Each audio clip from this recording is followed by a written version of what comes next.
আজ শনিবার 12ই মাঘ 2024 সালের 27শে জানুয়ারি। মেষ রাশি মেষ লগ্ন এরিস সাইনের জাতক জাতিকাদের আজকের দিনটি কিন্তু এক প্রকার মধ্যম প্রকৃতির অতিবাহিত হতে চলেছে।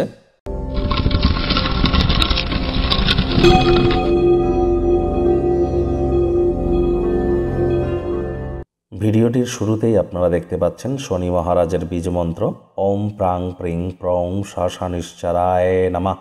এটি 108 বার জপ করুন সন্ধেবেলার সময়। আমি বারবার আপনাদেরকে বলছি, সংখ্যাতত্ত্ববিদ্যা বা নিউমারোলজি ওয়াইজ 2024কে যদি আপনারা ক্যালকুলেট করেন 2 + 2 + 4 = 8, দ্যাট মিনস স্যাটার্নের ইয়ার, শনির বছর, বিরলতম ব্যতিক্রমী একটি বছর।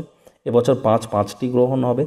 2024 সাল আপনাদের ক্ষেত্রে ঠিক কেমন অতিবাহিত হবে, আর 2024 সালের 8টি এমন গুরুত্বপূর্ণ ভবিষ্যৎবাণী যা আপনাদের ক্ষেত্রে 100% ঘটিত হতে চলেছে, সে বিষয়ে কিন্তু অলরেডি একটি ভিডিও চ্যানেলে আপলোড করা হয়েছে। আরও একটি ভিডিও প্রায় 40 মিনিটের বিস্তারিত আলোচনা আপনাদের জীবনের প্রতিটি ক্ষেত্র নিয়ে 2024-এর, সেটিও কিন্তু আপলোড করা হয়েছে। সময় সুযোগ বুঝে দেখে শুনে নেবেন। আই বাটনে আমরা লিঙ্ক দিয়ে দেব। ভাগ্য মিটার আজ আপনাদের বলছে 5/10, ভাগ্য আপনাদের অনুকূলেই থাকবে। শুভ সংখ্যা থাকছে 7, শুভ রং থাকবে ক্রিম এবং সাদা রং।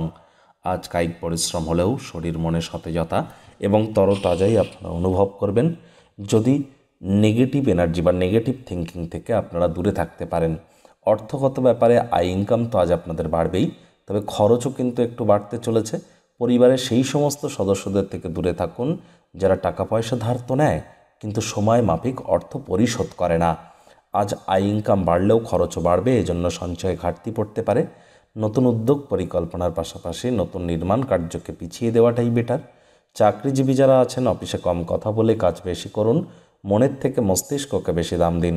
কোনো প্রকার অফিস পলিটিক্স বা গসিপিংয়ের অংশ যেন হবেন না, বসের কিন্তু কুনজরে পড়ে যেতে পারেন। রাজনীতিবিদ যারা আছেন, জনসংযোগ বৃদ্ধি করুন, কঠোর কায়িক পরিশ্রমের কোনো বিকল্পই কিন্তু নেই। শর্টকাট অবলম্বন করে আখেরে আপনারা খুব বেশি দূর কিন্তু এগিয়ে যেতে পারবেন না।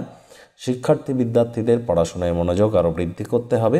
উচ্চশিক্ষার জন্য যারা বিদেশ যাত্রার কথা ভাবছিলেন, ভাগ্যদেবীও আজ আপনাদের পক্ষে নেই।